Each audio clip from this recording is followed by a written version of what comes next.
Salut les compagnons, aujourd'hui je vais mettre les pieds dans le plat. Alors je préfère le dire tout de suite, ça ne me satisfait pas.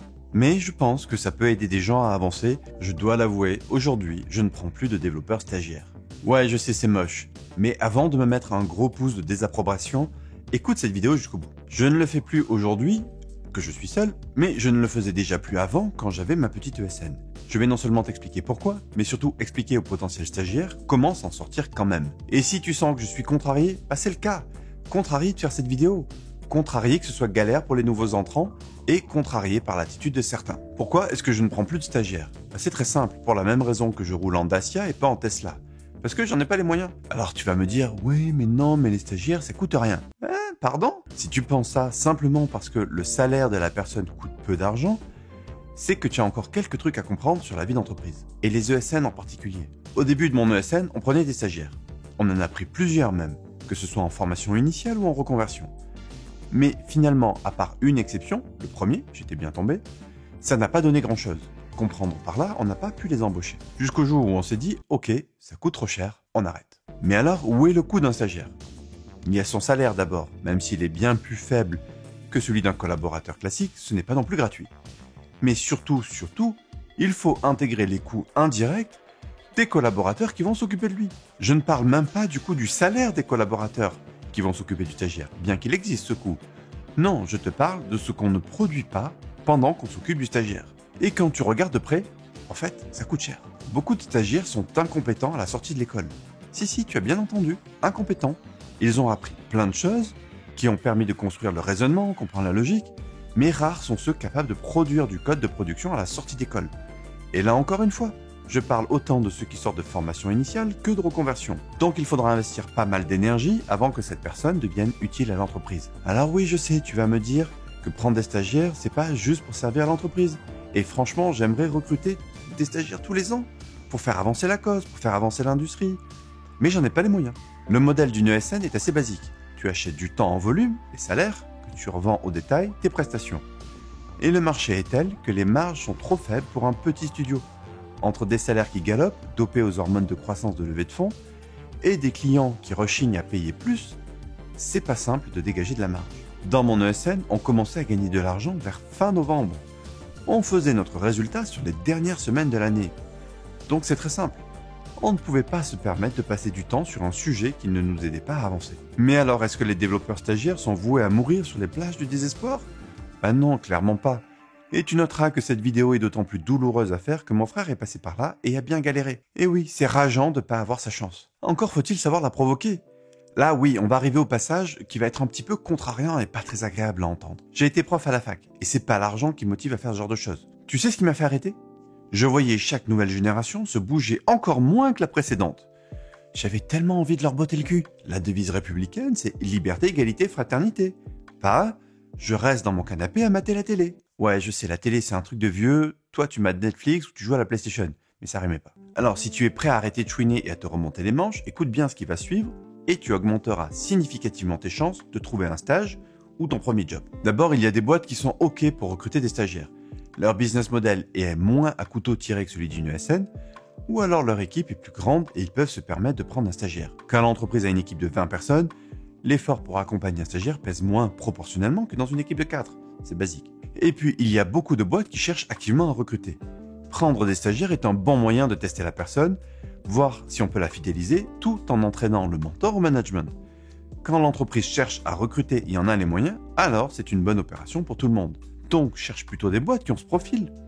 Moi, si j'étais stagiaire, je ne chercherais clairement pas du côté des ESN, mais un éditeur de logiciels qui, de surcroît, cherche à recruter. Et ça, c'est pas très dur à savoir, il suffit de regarder les offres d'emploi. Si tu joues la carte de l'annuaire de ton école, par pitié, arrête de spammer toute la liste avec des messages standardisés et impersonnels. Quand tu envoies ton CV, fais l'effort de comprendre qui est ton interlocuteur et pour quelle boîte il travaille. Et je t'en supplie, personnalise chaque message et chaque CV que tu envoies. Cherche aussi à comprendre quelle valeur tu vas apporter à l'entreprise. En gros, pourquoi il a intérêt à te recruter? Ton interlocuteur n'est probablement pas l'abbé Pierre. Alors oui, ça prend du temps. Rappelle-toi que tu n'es probablement rien ni personne sur le marché et que tu n'as pas grand-chose à apporter à part du potentiel. Donc oui, il va falloir mouiller la chemise et montrer que tu es déterminé. Si tu veux avoir une chance lors de ton entretien, il vaut mieux arriver avec un projet personnel un peu élaboré. Non, je te parle pas des projets d'école faits en une semaine ou deux. Je te parle d'un projet qui ressemble à un truc de la vraie vie. Trouve-toi une passion et fais un truc dessus. Ou alors recopie une app qui a du succès. Si tu arrives à avoir quelques utilisateurs, c'est encore mieux. L'idée est que ton app te permette de rencontrer des problèmes qu'un dev rencontrera dans la vraie vie. Plus tu montres que tu es capable de te bouger par toi-même et faire plus que le minimum syndical demandé par ton école, et plus tu vas sortir du lot. Ça montre que tu aimes le dev et que tu es capable de t'en sortir par toi-même. Crois-moi, si tu fais déjà une première app avec quelques fonctionnalités, tu auras déjà bien ramé. Arriver à un entretien d'embauche pour un premier job sans un projet de ce genre, c'est un peu comme arriver à un dîner les mains vides, ça se fait pas en fait. Là, à ce stade de la vidéo, je me rends compte que j'ai tendance un petit peu à mélanger le premier stage avec le premier job, parce que je vois le recrutement comme le prolongement du premier stage. Mais les conseils que je te donne là sont valables dans les deux cas. Alors clairement, ça va prendre du temps. Probablement plusieurs semaines ou plusieurs mois. Bah ouais, je t'ai pas dit que ma recette te permettrait de trouver quelque chose rapidement et facilement. On t'a fait croire qu'une horde de recruteurs allait se jeter sur ton corps pour te supplier de rejoindre leurs clients. On t'a menti. Ouais, je sais, c'est moche. Aujourd'hui, si tu es totalement junior, tu galères sur le marché de l'emploi. En particulier ceux qui sont en reconversion. Entre recruteurs, on ne parle même plus d'une colline d'accès à l'emploi, mais d'un mur. Et un mur très haut. C'est simple, beaucoup d'écoles se sont montées à des périodes où il suffisait de savoir allumer un ordinateur pour être embauché. Ces écoles ont créé un afflux de reconvertis qui a non seulement saturé le marché, mais créé de la méfiance chez des recruteurs qui ont essuyé les plâtres. Par-dessus tout ça, le Covid a asséché la création d'emplois. Au final, le marché se retrouve en excès de juniors, et pas qu'un peu. Donc aujourd'hui, si tu veux t'en sortir, c'est en fait assez simple. Tu dois t'accrocher et traverser le désert. C'est une question d'endurance. Si tu tiens assez longtemps, tu finiras par trouver. Alors j'ai une théorie. Si tu codes tous les jours, au moins 3 heures par jour pour faire avancer un projet perso, je suis convaincu que tu finiras par trouver. Ça peut durer quelques semaines comme plusieurs mois, et plus probablement plusieurs mois si tu es en reconversion. Si tu fais ça pendant au moins 12 mois et que tu codes au moins 3 heures par jour tous les jours pendant 1 an et que tu ne trouves rien, je veux bien t'offrir une séance de coaching pour t'aider à avancer. Et si vous êtes plusieurs dans cette situation, je veux bien même faire une vidéo d'excuses pour avoir dit des conneries. Bon, je sais, 12 mois c'est long, surtout si tu as une famille à nourrir. Je comprends, et je sais que ça peut être dur. Ça va te demander de faire des efforts et peut-être même des sacrifices. Alors on peut se lamenter des heures sur le sujet, ou l'accepter et en faire un allié. Dis-toi que sur le chemin, beaucoup ne tiendront pas sur la durée, et se décourageront faute d'avoir des résultats.